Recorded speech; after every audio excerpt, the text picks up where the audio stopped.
Hello, and welcome to today's family program. I'm Dr. Kitcher, and it's always a joy for us to have you here. It's so wonderful. Another week is here, and we are going to continue this program.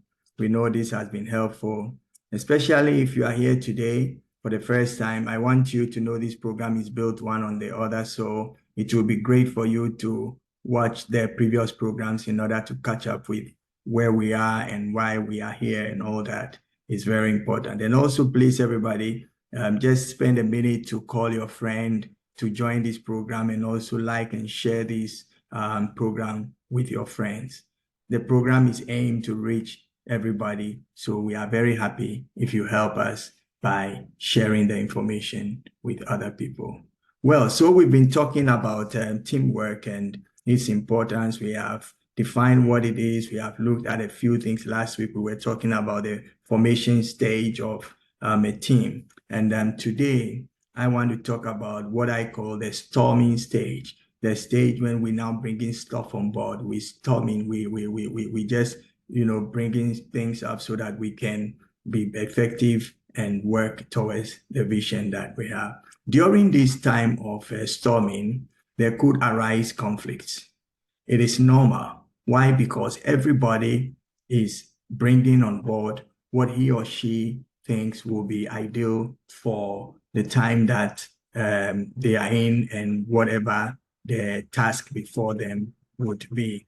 For instance, if you are in a company and you've been all recruited fresh to become a team, everybody has come from a place, and maybe there are certain practices that you are used to. Therefore, you would be recommending those things. Others may have come from other places. They would also be recommending what they have. So in principle, everybody is doing his best in order to make sure that the vision, is accomplished. But then because of difference in perspectives or whatever you bring in may be a little different from mine, and I want mine to be, then it becomes a problem. There could be conflicts in that, but we have to mature and rise above that. So we put everything we have, then we weigh it against the vision, against conditions, against the resources, and a lot of things has to be done. Then everybody can understand, well, this would have been the best idea, but looking at our circumstances and considering where we are, this or that will be the best for us to do. So whenever you find yourself in a team and the time of storming, bringing stuff on board, if your view is not taken, don't take it personal. If others' views maybe seem to be better, don't take it personal. Because what you have to do is look at the vision, look at the reason why you are there. And if what is being suggested is really going to aid the development of the team, then you should be a team player. It's very, very important. In these times also, if you are not careful, you get a little bit of a low collaboration because everybody's checking each other and, I don't know what you can do. You do, let me see. I'll wait till, there is a result and I can comment and so on and so forth.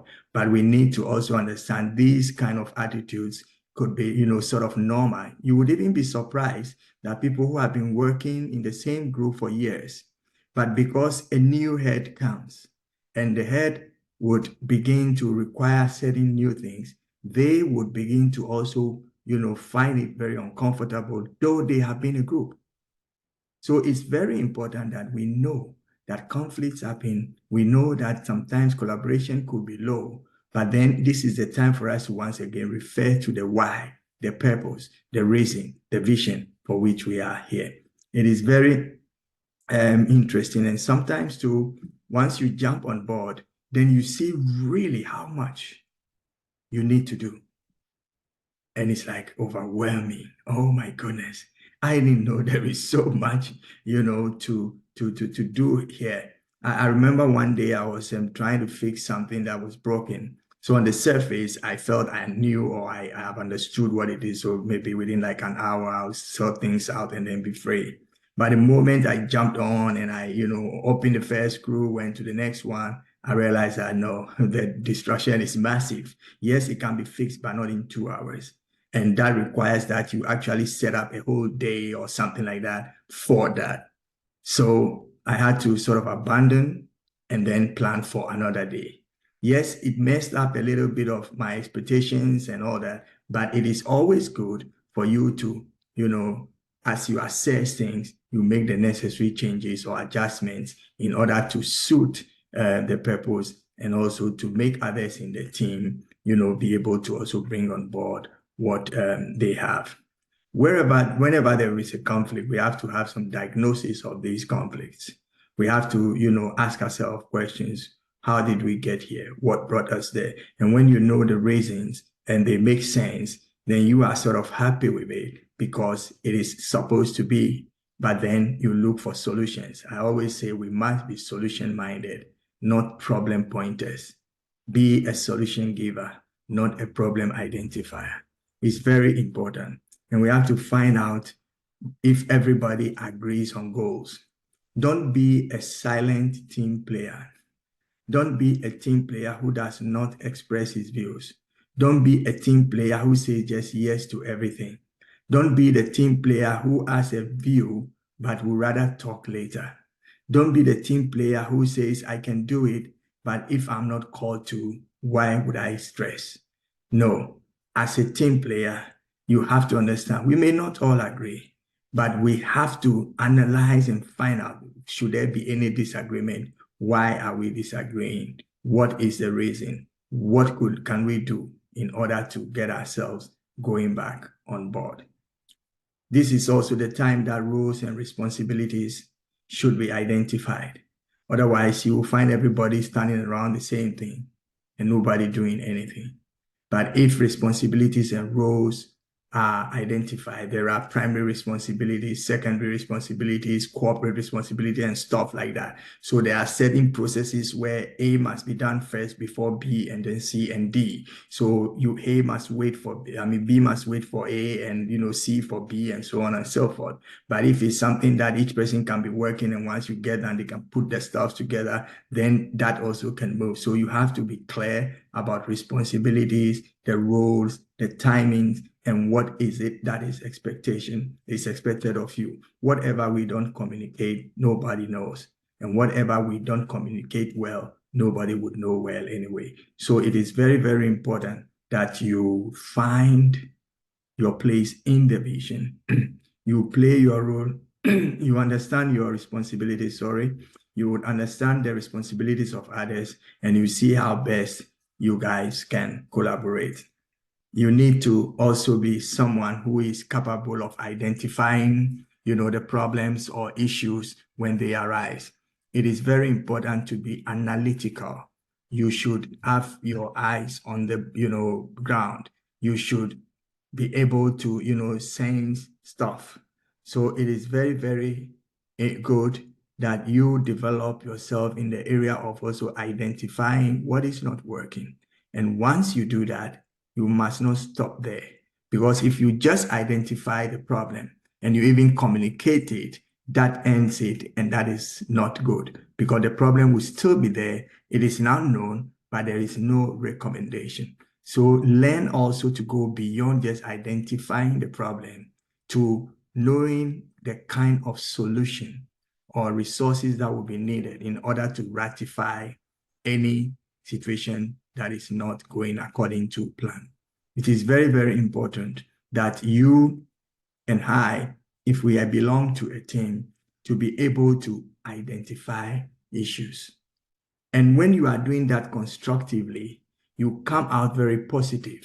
Why? Because you are not going to criticize or say this is not working or that is bad. But what you're going to say is, hey, we are in danger of sort of losing clients if we don't boost our communication with our clients, because we have realized that since we write to them every 3 months, some of them within that period forget about us. So we can do it every month so that they keep on top of that. So that's a suggestion. And you must be able to identify these problems and propose a way to bring it out. Yes, it's not everybody who can see a problem and know the answer to it straight away. But there are some people who really are, their areas of strength is to also, bring solutions out of different difficult situations. And when you are bringing solutions, it must be a solution that would benefit the team, that would let everyone's goal, be included. So when you are looking at issues, don't look at it only from your standpoint, but look at it from the standpoint of others. So you put yourself in other people's shoes and you try to ask yourself the important questions. When I bring my solution, is it going to help? Would that still make us follow the vision? Are we going to be more productive? So you may take a decision that, the onlookers would not really understand, but when they communicate with you and ask you, why did you take this decision? And then you explain, they will be like, yes, that's the best decision. So communication is key, as we said last week. But then in the time of storming, we are throwing stuff, bringing things down, and trying to start working together. There will be conflicts. There will be misunderstandings, but we'll see a low collaboration sometimes, and we might be able to also feel like, oh, well, let me just finish this leg and that will be it. Because you see now that the work is very overwhelming. But if you see something that is bigger than you either look for help to push it, or you train yourself to carry that heavy weight and you can deal with it. So whatever the case, there is a way out.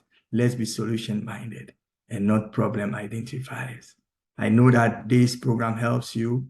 I'm Dr. Albert Kitcher, and this is today's family program. We are always happy to be with you, and we look forward to seeing you again next week. Before I say bye to you today, I want to ask you, if you are a team player and you are in the stage of storming, what are the 2 things that you would definitely love to do?